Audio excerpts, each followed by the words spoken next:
Vem aí mais um vídeo, ou áudio, né, como preferirem, do professor Olavo de Carvalho. Se inscrevam aí no canal, apoiem nosso canal, curtam, compartilhem e vamos aí para ver se a gente muda o Brasil. Abraço, fiquem com Deus. Então, Valeu. que o objetivo do Guénon e Chouon fosse islamizar o Ocidente, eu creio que não é uma tese discutível. Tá certo? É claro que tem apreciadores, né, devotos de Guénon e Chouon, que ficam chocados quando dizem isso. Porque, então todo esse aparato é só para uma finalidade esta. Falei, bom, me mostra uma outra finalidade qualquer para a qual eles estivessem trabalhando. Daí as pessoas dizem, não, mas o Guénon usava sobretudo os conceitos da doutrina hindu. É verdade, só que na doutrina hindu não existe conversão, meu filho. Você não tem como participar da tradição hindu. Ou você nasce na Índia ou você nunca vai participar. Tanto que se você sai da Índia, você tem que sair do hinduísmo. Você vai fazer uma outra coisa no lugar onde você estiver. Então, isso quer dizer que o hinduísmo não serve como proposta universal. Ela tem validade universal na esfera metafísica. E é, sem dúvida, de todas as doutrinas metafísicas, é a mais elaborada e mais perfeita. E o Guénon usou justamente por causa disso. Mas o caminho concreto que ele indicava era esse, ou da reforma da islamização do cristianismo, ou da islamização do mundo, especialmente da Europa. E o Chouon então, declarou exatamente que a finalidade dele era islamizar a Europa. Quando você vê o estado de coisas hoje, você vê o que eu quero dizer com fontes intelectuais remotas. É aquilo que dizia Augusto Comte, que os vivos são sempre dirigidos por algum filósofo morto. Parênteses, completo, que eles geralmente não conhecem. E quando eu falo para os nossos alunos investigarem a origem das suas ideias, bom, houve um momento em que a ideia chegou na sua mente, ou algo que você leu, que você ouviu, mas isso não basta, você tem que rastrear a fonte histórica. Este é o sentido, é o único sentido em que você pode perguntar para quem você está trabalhando. Quer dizer, não é no sentido conspiratório que os bobocas aí usam, não, o cara está trabalhando para a CIA, para o Mossad, coisa idiota. Mas você sempre está inserido em alguma corrente histórica, da qual você pode nem ter consciência, na qual você é apenas, vamos dizer, uma gotinha, né, numa corrente oceânica. Mas nem por isso a corrente oceânica deixa de ir para onde ela quer, ainda que você não queira e ainda que você não saiba. Então, saber quem são de fato os nossos mestres, os nossos gurus, os nossos diretores de consciência, que às vezes pode ser de 3, 4, 5 séculos atrás. Então, a primeira corrente de influência no assunto 68 foi evidentemente o marxismo. E, em geral, os analistas que não participam, que não são simpáticos a isso, entendem tudo isso como marxismo, tudo isso como comunismo. Eu digo, peraí, mas tem uma corrente islâmica sem a qual não haveria toda essa ideologia terceiromundista seria apenas um recurso demagógico que não ia pegar. Esta valorização de tradições indígenas, de tradições africanas, tradições orientais, etc., etc., ela tem uma consistência por causa do trabalho de Guénon e Chouon. O Chouon chegou a ser pajé honorário da tribo sul. Então, e havia ali um outro, né, um pajé sul originário, que era um membro atuante da Tariqa. Estava toda lá na casa do Chouon. E havia um dos membros relevantes da Tariqa, que é Joseph Epes Brown, foi criado na tribo sul. Então, você vê que a partir dos anos 60, né, a imagem do índio no cinema americano acaba mudando muito. E o índio é sempre um sábio, ele sempre tem um conhecimento revelado, e os brancos são sempre uns grosseirões que não entendem nada, só querem roubar, comer as mulheres e beber. Mas, o que é, evidentemente, uma imagem estereotipada. Estereotipada, profundamente falsa. Né? Quer dizer,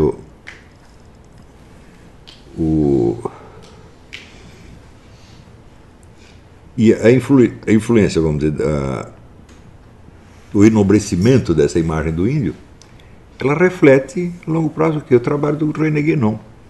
Se você ler Oriente e Ocidente, você vai ver que a valorização do Ocidente, que para a maior parte dos estudiosos era uma coisa óbvia, que não precisava nem de prova, né, de repente inverte.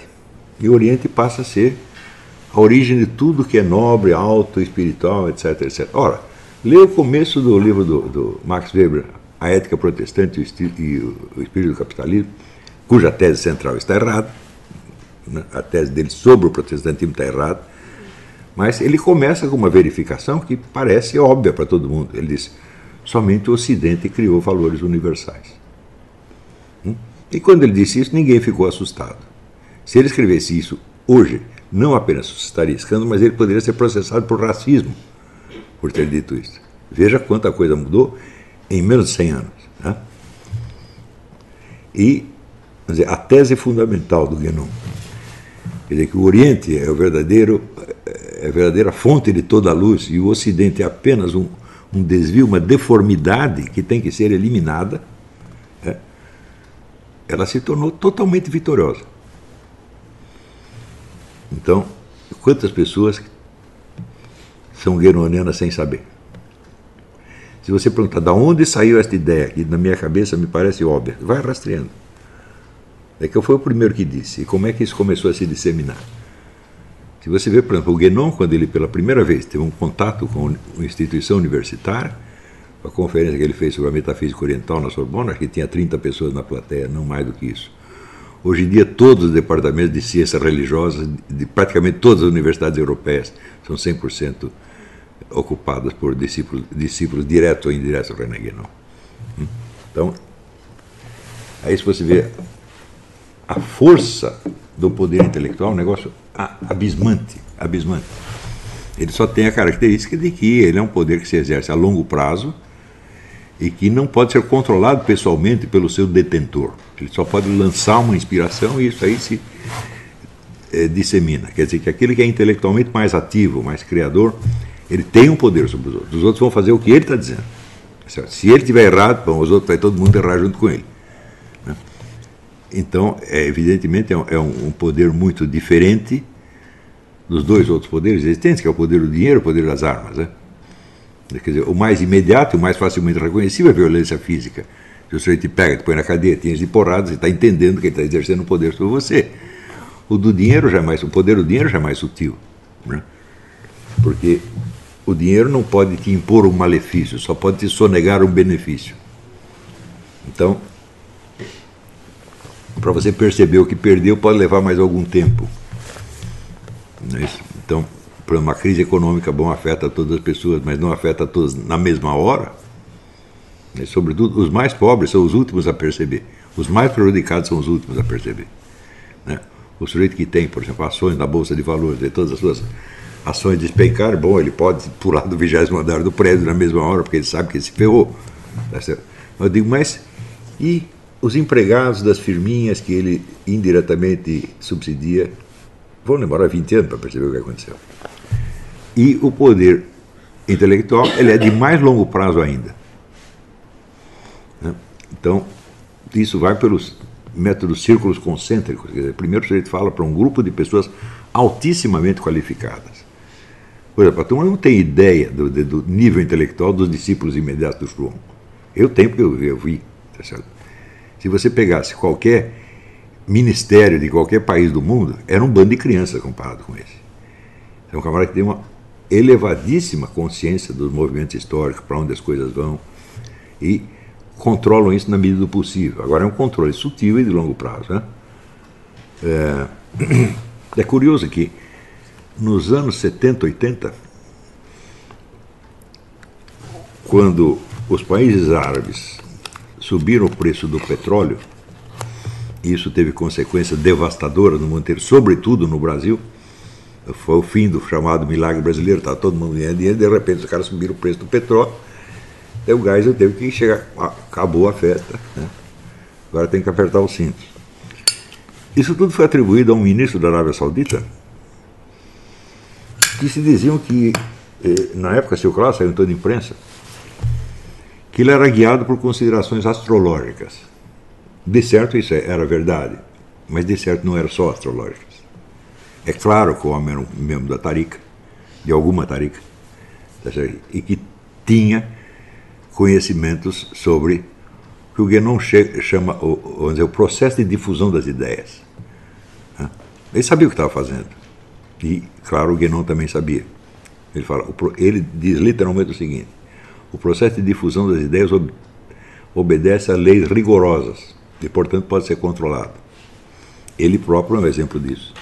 Quando você vai ver da Conferência Metafísica Oriental na Sorbonne até a ocupação das ruas de Paris e Londres pelos islâmicos, você entende o que é o poder de controle sobre o curso da história. Só que o curso da história, eu mesmo defini que só existe ação histórica quando a ação, no curso da sua realização e no desencadear dos seus efeitos, transcende a duração de uma vida humana.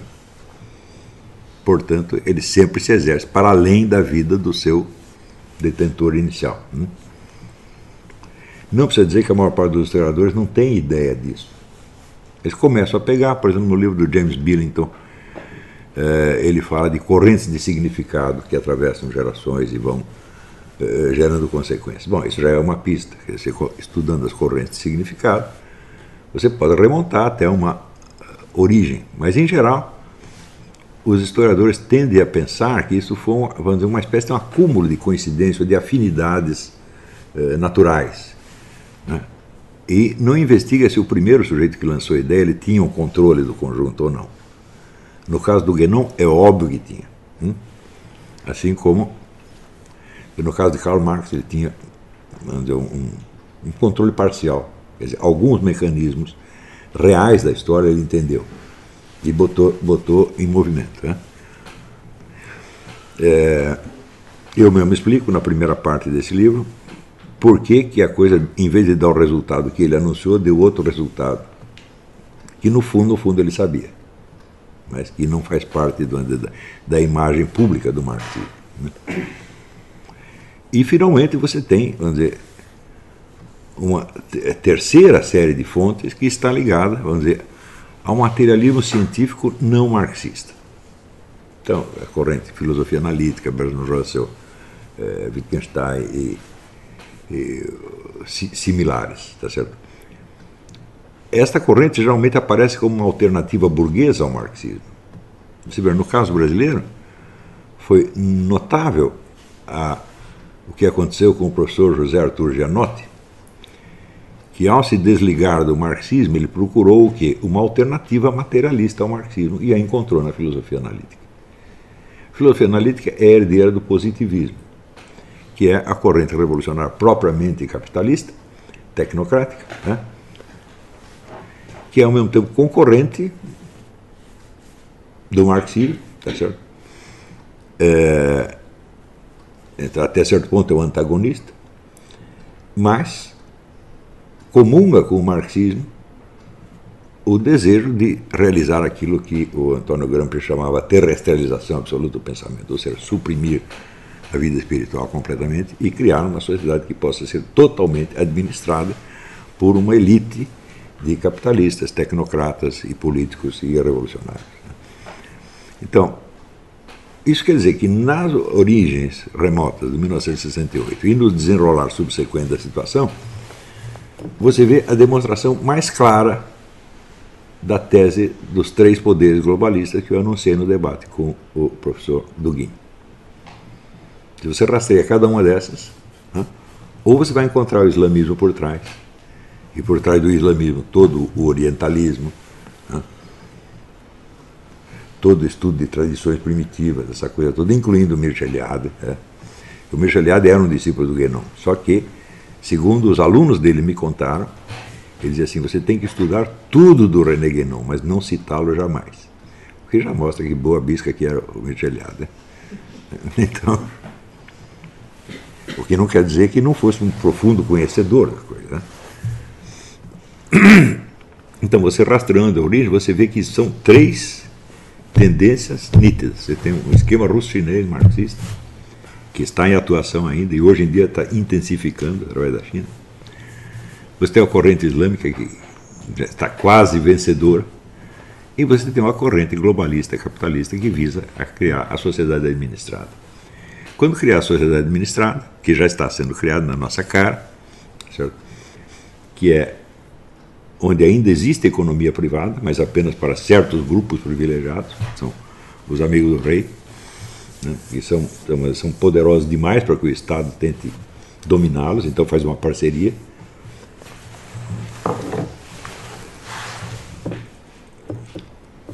A sociedade administrada, ela só pode ser realizada por um meio. Isso quer dizer que, para você chegar à sociedade onde um grupo armado de todos os meios científicos e tecnológicos e jurídicos possíveis exerça o controle total, penetrando até os mais íntimos setores da vida privada e até no subconsciente das pessoas, é absolutamente necessário que essas pessoas, seja a sociedade como um todo, esteja isolada de qualquer fonte espiritual superior. Quer dizer, a elite é a fonte, é a única fonte. Então, quando o Gramsci fala de terrestrialização completa do pensamento, eu digo, mas nós não precisamos do Partido Comunista para fazer isso, nós sabemos fazer também, quer dizer, pelo lado positivista, analítico, então nós podemos fazer a mesma coisa. E, aliás, podemos fazer muito melhor, por quê? Porque o marxismo, se ele é o rei da propaganda e da conquista das consciências, ele é péssimo na administração da economia e, portanto, da ciência e da tecnologia também. A ciência e a tecnologia estão inteiramente na mão desta elite ocidental, que não é marxista, certamente, mas é materialista, né? Então, é aí que eles levam vantagem. E o progresso da tecnologia é uma coisa que vem em progressão geométrica. É uma coisa que não para mais. Coisa que apenas 10 anos atrás pareciam totalmente utópicas, de repente podem ser realizadas. Você criar clones, você fundir o homem com certas espécies animais, ou você criar uma horda de robôs que substituam o trabalho humano em toda parte e cria uma onda de vagabundos, uma leva de vagabundos que tem que ser alimentado com droga pelo Estado. Tudo isso é factível, está na nossa cara, está acontecendo agora. Vocês acompanham as conferências desse homem da companhia Tesla? Como é que o cara chama? Elon Musk. Ele é o cara de dentro da elite que está dando serviço, né? E umas coisas ele protesta, outras ele aceita. Mais ou menos como o Carroll Quigley, no livro Tragedy and Hope. É um homem da elite que, de repente, decide levar ao público aquilo que está sendo discutido por uma elite, não digo secreta, mas discreta, porque o segredo total é absolutamente impossível. Até mesmo dentro das sociedades secretas, dizem, por exemplo, que a maçonaria é uma sociedade secreta. Eu já li mais livros sobre a maçonaria que me dá mais conhecimento de maçonaria de qualquer maçom que eu conheça. Tá certo? Então, é secreto, mas está tudo publicado, né?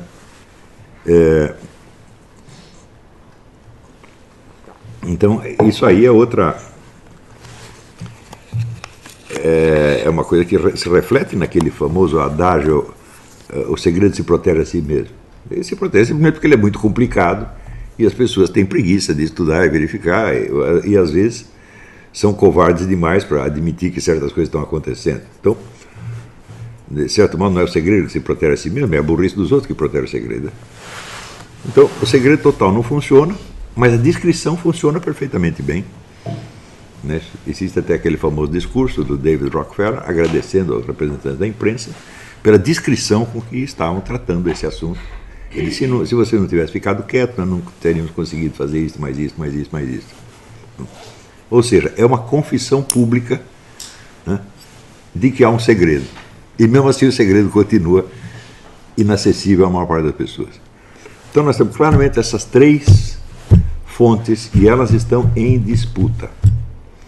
Uma coisa importante para os próximos anos é o seguinte: a China continua com o seu governo comunista, continua sendo tão marxista quanto sempre, mas ela aprendeu o uso, vamos dizer, da administração econômica ocidental e da ciência e tecnologia ocidentais. Assimilou isso maravilhosamente em curto prazo de tempo, com a ajuda do dinheiro americano. Nos anos 90, havia muita discussão, no governo Clinton, de se devia investir na China ou não, porque tinha o problema dos direitos humanos, o que é uma maneira muito parcial de discutir o problema. Vamos investir lá, mas eles não respeitam os direitos humanos. Mas não é só isso. Nós vamos investir lá, mas eles estão a fim de tomar tudo que nós temos. Né? Esse é o problema, não é os direitos humanos. Os direitos humanos são um sintoma. Né? E no fim, vamos dizer, sempre que você pensa assim, eu devo fazer tal coisa que vai me trazer uma vantagem, né? Ou não devo fazer porque é lei moral, a primeira hipótese sempre vai ganhar. Né? Todos nós somos assim e os bilionários não têm por que ser de outra maneira. Então acabaram investindo e criaram esse monstro que é a China. E hoje a China tenta dominar o próprio esquema globalista ocidental.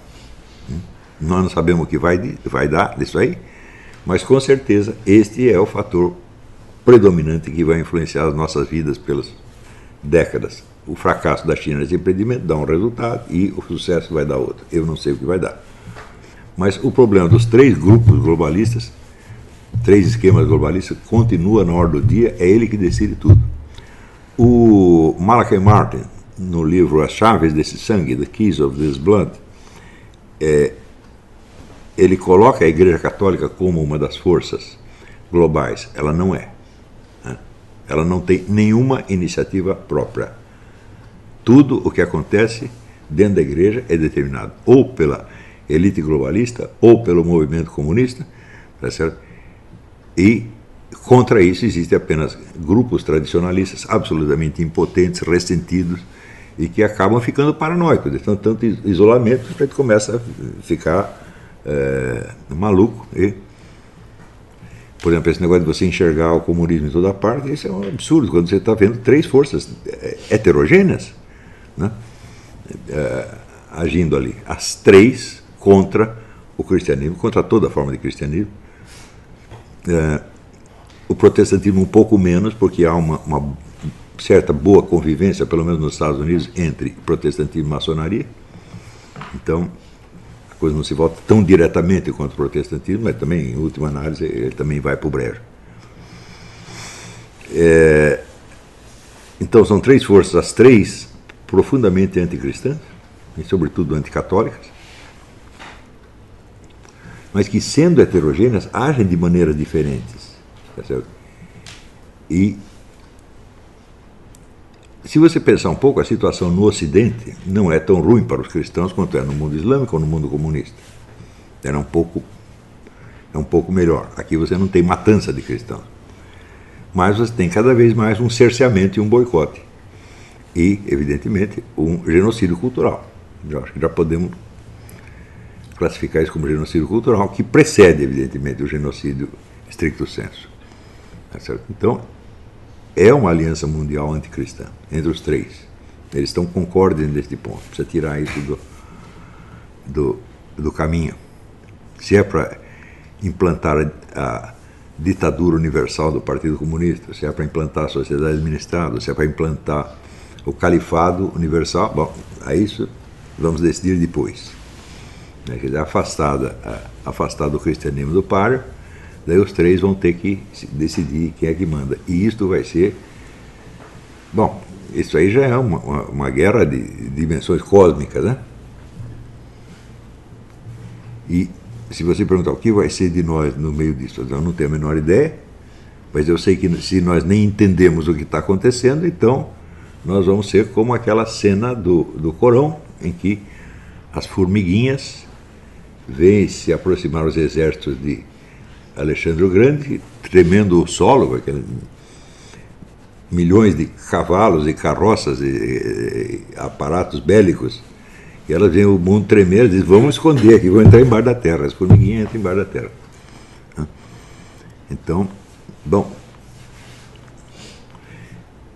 talvez as formigas devessem ter entrado embaixo da terra um pouco antes, se pudesse prever o que estava acontecendo, né? Ou talvez elas pudessem ir para outro lugar. Sempre tem alguma outra saída, mas quando não tem, você já está ferrado mesmo, então o negócio é se esconder embaixo da terra. E tratar de escondido embaixo da terra não ficar louco. Você pode não ter meios de agir, mas meios de inteligir você só não tem quando você não quer. Né? Então, é isso aí. Vamos fazer uma pausa, daqui a pouco nós voltamos com as perguntas. Então, vamos lá. Aqui o Flávio Silva pergunta: quanto a esses 3 esquemas globalistas, a Rússia tem um papel importante, porém ela possui uma séria deficiência a médio e longo prazo, que é a redução populacional. Além disso, há apenas 86 homens para cada 100 mulheres. Bom, melhor para eles. Né? A capacidade de se perpetuar é uma das formas mais básicas do poder. Bom, isso é realmente um problema, mas todos esses esquemas globalistas, eles tropeçam em dificuldades horríveis. Tanto que, quando você vê pelos papéis internos, como está ali no livro do Carol Quigley, eles tinham a ideia de que por volta de 1980 já teria um governo global. E até hoje passou 38 anos, não aconteceu nada. Quer dizer, não é que não aconteceu nada, eles estão avançando, mas eu não creio que a ideia mesmo de governo global seja viável. Tá certo? O problema não é o governo global, o problema é tudo que você vai modificando na sociedade para chegar lá. É o mesmo problema do socialismo. O socialismo não se realiza, mas ele transforma o capitalismo no inferno. Então, é por isso que você discutir as coisas no plano ideológico, sobretudo tendo em vista, vamos dizer, os ideais e metas proclamados, isso aí é fazer buraco na água. O que interessa não é a meta que você está proclamando, o problema é o trajeto. Né? Aí tem até uma frase do Gurdjieff que eu lembro dessa hora. Os fins não interessam, só interessam os meios. É claro que os fins são apenas... Se você os proclama como fins, é porque eles não existem ainda. Tá certo? Mas o trajeto que você está percorrendo existe. E o trajeto vai ter suas consequências. É ali que as coisas têm que ser discutidas. Afinal de contas, a ideologia é apenas uma justificativa ideal. Não é isso? Então, a justificativa de tudo pode ser muito bonita. A justificativa da sociedade capitalista liberal é lindíssima, do socialismo mais ainda. É do Islã que nem se fala. É o livro do Sayyid Hossein Nasr, Ideals and Realities of Islam. Só que ele só fala dos ideals. Realities são só as do maldito mundo ocidental. Está tudo uma porcaria. Mas comparado com os ideais do Islã, não é isso? Então, se você pegar, por exemplo, você pega os defeitos do Olavo de Carvalho, as qualidades imaginárias do Rafael Rosqueimada, ele ganha.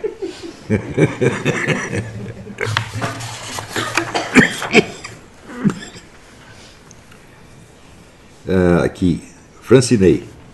Moro nos Estados Unidos, não sou professor universitário, mas conheço algumas pessoas desse meio. Pessoas que dedicaram suas vidas ao seu estudo e à vida cristã. Quando tento conversar com elas sobre esses assuntos, fica claro o quanto não tenho a menor ideia do que estão falando. E, é claro, não deixam de me olhar para mim com aquele olhar de condenação e desprezo, como se eu, o assunto sobre o qual tenho estabelecido a conversa, não merecesse qualquer atenção. Mas é assim, a melhor maneira de você não aprender uma coisa é você achar que já sabe. E você imagina, a formação universitária americana, a riqueza da vida cultural americana, a riqueza do debate político e cultural nos Estados Unidos é tamanha que as pessoas têm a impressão de que elas estão no centro do mundo e que elas estão enxergando tudo. Mas esse é o principal problema. Né? Nunca o sujeito que está no centro dos acontecimentos é o cara que está vendo mais. Quem vê mais é quem está fora. Isso é regra geral. Sempre, se você olhar todos os grandes desastres da história, teve algum Zé Mané que os anunciou direitinho, e diagnosticou e disse no que ia dar. E ninguém prestou atenção. É sempre assim. Quer dizer, não é uma novidade a situação. Agora, o que eu sugiro para os meus estudantes é que eles não se deixem impressionar por essa coisa. Quer dizer, por que você precisa da aprovação dos ignorantes? Eles já estão provando no mesmo ato que são ignorantes. Né? Então, toda ideia, seja, vamos dizer, uma teoria, uma proposta política, uma moda religiosa, uma moda cultural, tudo começa em pequeniníssimos círculos de pessoas altissimamente informadas, que são capazes de entender do que se trata. Então, é por isso que eu digo, por exemplo, para exercer algum efeito efetivo, resultado efetivo no Brasil, nós precisamos de 30 ou 40 anos.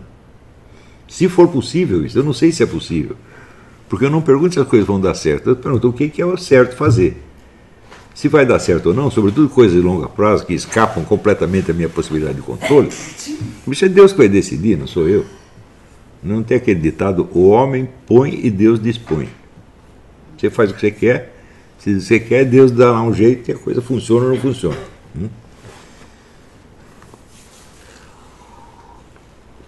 Os globalistas é a mesma coisa. Eles têm os seus projetos, têm as suas ideias, botam em circulação, e às vezes dá o resultado que eles querem, às vezes dá outro. Ninguém controla isso direito, né? Quer dizer, o máximo de controle do curso da história que eu já vi na minha vida é o que o Islã está exercendo desde o tempo do René Guénon. Quer dizer, eles provaram que algum conhecimento efetivo das leis que o Guénon menciona, da circulação das ideias, algum controle efetivo eles têm. Usando, quer dizer, uma tecnologia que vai desde a metafísica, da alquimia, da astrologia, até ciências sociais, economia, etc, etc. Tudo isso tem que ser levado em conta ao mesmo tempo. E se você já acha que sabe, então não há nada que se possa fazer. Há uma coisa que pode fazer, pode se bater no sujeito, né? Pode se bater, pode se humilhar, pode pisar em cima. E eu acho que às vezes deve fazer isso, né? Quer dizer, se você vê que a cegueira do sujeito está muito grave, né, então nada melhor do que uma boa humilhação para acordá-lo. Mas só se você tiver muita certeza do que está fazendo e de que está agindo para o bem do cara e não por uma motivação vaidosa, egoísta. A Liliane Mussinhati Lucas Silva pergunta: o terceiro segredo de fato tem a ver com essa ocupação da igreja pelos 3 blocos? Mas é claro que tem. Está tudo não só lá, mas está tudo na profecia de La Salette. E, se você quer saber, está tudo na Bíblia, que diz que 1/3 das estrelas iam cair. Todo mundo sabe que as estrelas representam o quê? Os bispos. E, ora, 1/3 dos bispos é muita gente. Pô. Se você estragar a igreja inteira, não precisa nem 1/3, 1/10. É o exemplo que eu sempre dou. Tem aqui a delegacia de polícia. Para você corromper ela inteira, quantas pessoas você precisa comprar? Uma. O escrivão.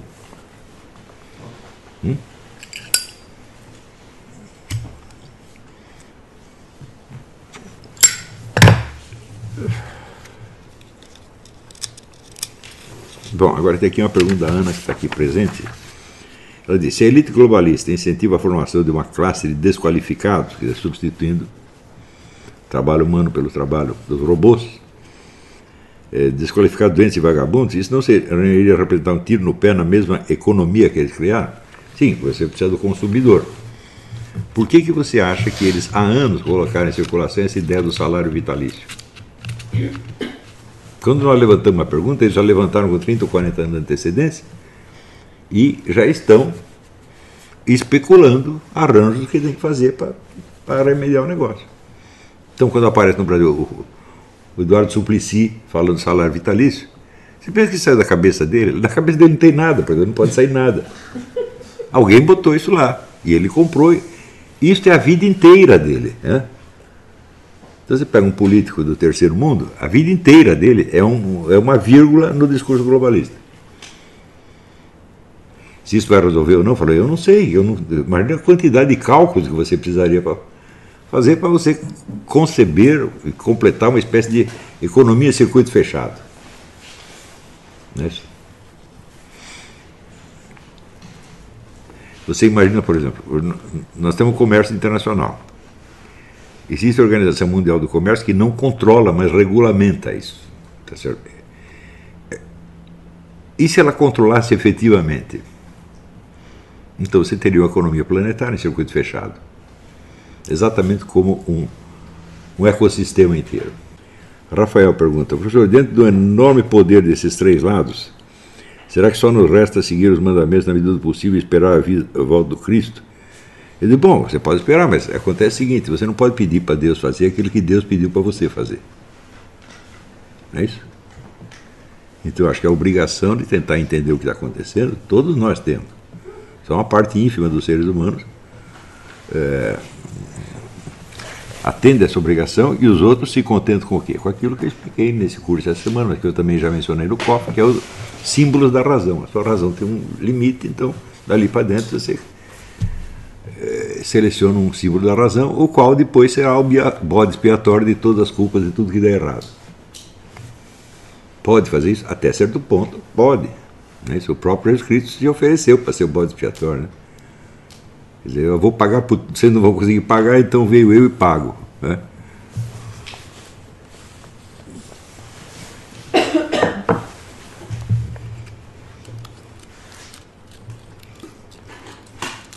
Marcos Campos. Professor, o senhor acredita que algum pré-candidato ao cargo de presidente do Brasil tinha condições efetivas de se opor a esses 3 esquemas de dominação? Os caras nem enxergam isso, meu Deus do céu.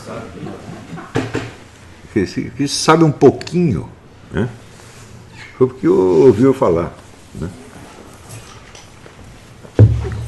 Mas, vamos supor para você, o Brasil tem um governante que entendesse essa situação e que soubesse manipular a posição do país no meio, não para ele vencer os esquemas globalistas, mas para pelo menos tentar tirar alguma vantagem da situação. Isso seria o melhor que poderia acontecer. Isso é quase uma hipótese quase paradisíaca para mim. Mas, em geral, todos estão interessados em coisas bem menores. Né? Será que o Trump sabe? Né? O Trump sabe. É o que ele está fazendo. Com certeza. Né? Ele dá uma no carro na ferradura, ele cede um pedaço, aí aqui não dá, os caras são muito fortes, então a gente negociar, é o máximo que dá para fazer. E tentar preservar o essencial. Por exemplo, esses valores da cristandade e tal, o Trump, todos aí não mexe. Né? Mas, por exemplo, negócio comercial, bom, podemos. Comercial, diplomático, militar, tal, tudo isso pode ser negociado. Eu acho o Trump um gênio assim, um cara da altura de Napoleão Bonaparte, né? Pelo que eu vejo, pelo que ele está fazendo, não pela personagem, né? Se você vê não a pessoa física, que é até cômica, na verdade, né? Mas se você vê o que ele está fazendo realmente, eu digo, meu Deus, esse homem é muito mais inteligente que qualquer presidente que esse país já teve. Então todos são crianças perto dele. Você compara a vida dele com a do Woodrow Wilson. O Woodrow Wilson foi tudo errado, brilhantemente errado. Né?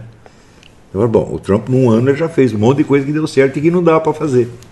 E a imprensa no Brasil vive chamando ele de morto. Sim, os jornalistas brasileiros são inteligentíssimos, uma coisa impressionante.